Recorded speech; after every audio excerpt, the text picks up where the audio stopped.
Hello everyone, my name is Roya and I'm here with Bookish Pet Peeves Part 4 because if you can believe it, it wasn't even that long ago that I did my Bookish Pet Peeves Part 3, but I already have enough stuff for Part 4 and it might not even all fit in this video, so let's just get started. So the first pet peeve that I want to talk to you guys about today is the pure virginal female protagonist. So quite often, especially in romance books and like romance-based books, we always get this like protagonist who is like so pure and like not only has never like had sex, but chances are she's never masturbated. If it takes place in a different time period, she's never even seen sex or heard of it, and basically either she's only and a lot of times we get a girl who is actually terrified of sex because either she's only seen rape and she's never like seen people have sex, or she, just gets told about what sex is by, like her mother or somebody who like thinks it's this horrible thing already. Like if it only happened every once in a while, this would not be a pet peeve, but I swear it's like every time I pick up like a romance book or something with a love story in it, I'm like, why? Why is it always this girl who just is like terrified of sex? And so that's one thing I really loved about the Demon Child trilogy, because I read it right when I had just read a whole bunch of books where we just have a protagonist who's like terrified of sex and has never had sex.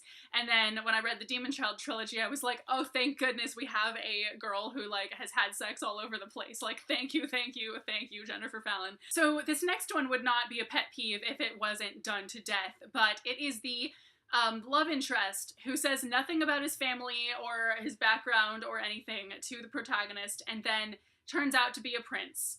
It's like after a certain point you just figure it out way ahead of time, like as soon as the protagonist starts wondering why she doesn't know anything about her love interest. I'm like, he's a prince, isn't he? This shouldn't happen so freaking often because I call it like a mile away like every time at this point, because it just happens way too much. Next we have the series that could have been a standalone. So I'm talking about Acorna. I'm talking about Ender's Game. I'm talking about Dune. I'm talking about like every damn series that does this, where they have a perfectly serviceable like first book that actually ties up all the loose ends, has a happy ending for everybody, like everything seems, or maybe not a happy ending, but still a like ending. And then they decide to just keep making books about the same thing. They just continue the series when the first book was all that was needed. And it's like, really, people, come on. Usually this is characterized by really mediocre sequels. I mean, yes, Ender's Game did have a really good second book, but after that it went really downhill. Acorna and Dune already like did not need like that second book. It was already terrible at that point.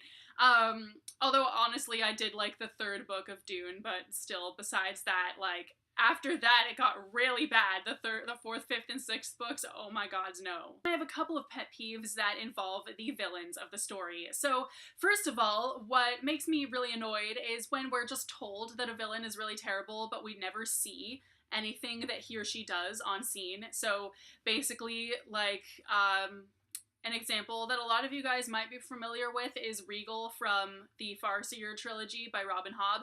We're told that he's like super evil, but we actually never see like anything he does on scene or anything once he becomes king or anything. So we're like told, oh, now that he's become king, he's like wrecking the kingdom, he's doing all this stuff, and it's like, really? We're not shown any of it. We're just told that.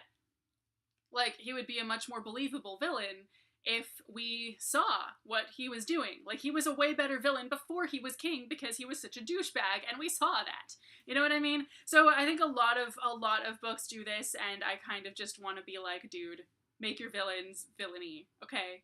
And then another pet peeve of mine is the surprise villain. So, the person who makes it seem like they're a good guy, they act like a good guy, like all this stuff, and then suddenly, in like the last 100 pages of the book, it was me all along, I was the bad guy. And then suddenly they're a completely different character. We have to be reintroduced to that character because suddenly their personality is completely different now that we know who they really are. And that just does not work for me, usually. I don't like having to be reintroduced to this character that I was already introduced to. It's not as believable when we, like, suddenly get a different person out of the same person. And it's like, really? Come on.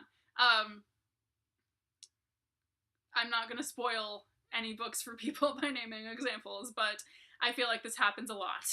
Next pet peeve that I'm gonna talk about is another one that would not bother me were it not done to death.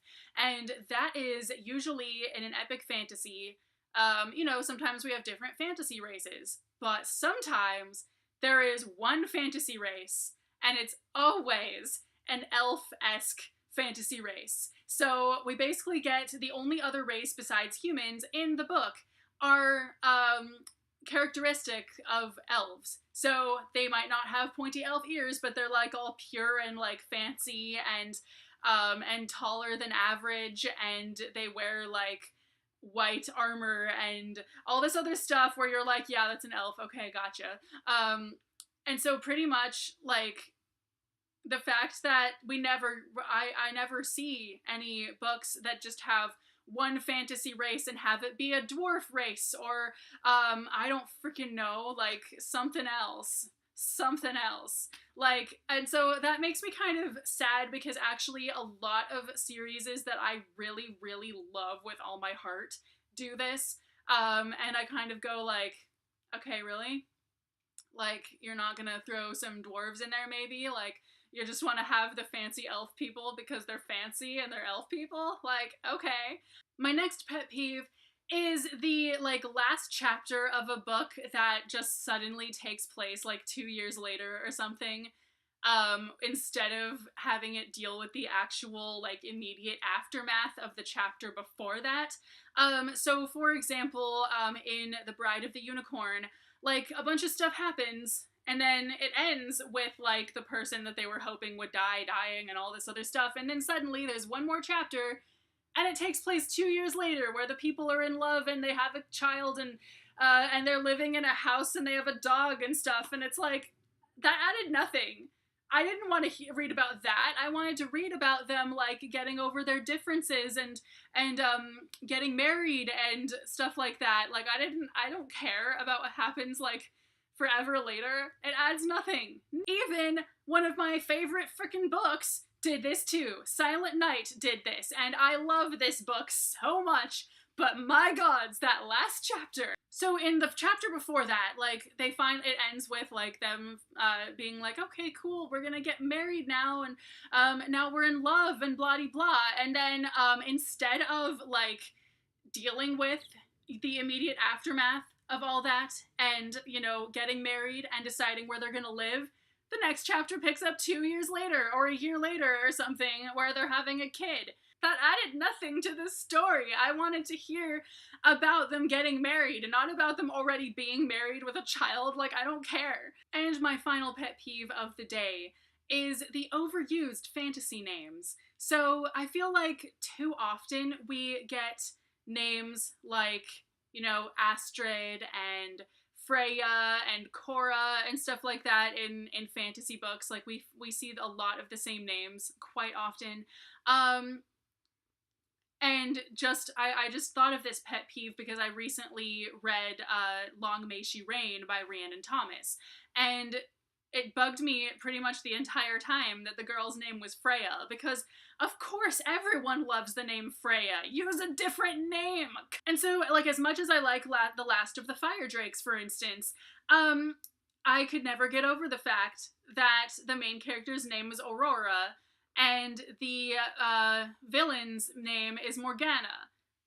There are already tons of protagonists named Aurora and tons of villains named Morgana.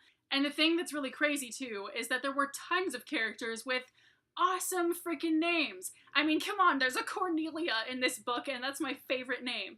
And then there's a dude named Declan Raingate. Like, that's a cool name. And he only shows up once. And so I just kind of wonder what people are thinking when they name, like, they name protagonists things like Freya and then just decide to give the cool names to, like, people in the background. Like, come on, you guys. I don't know.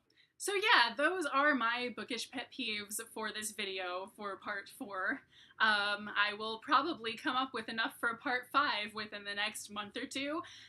So anyway, let me know what your favorite bookish pet peeves are in the comments, and I will see you very soon with a new video. Bye!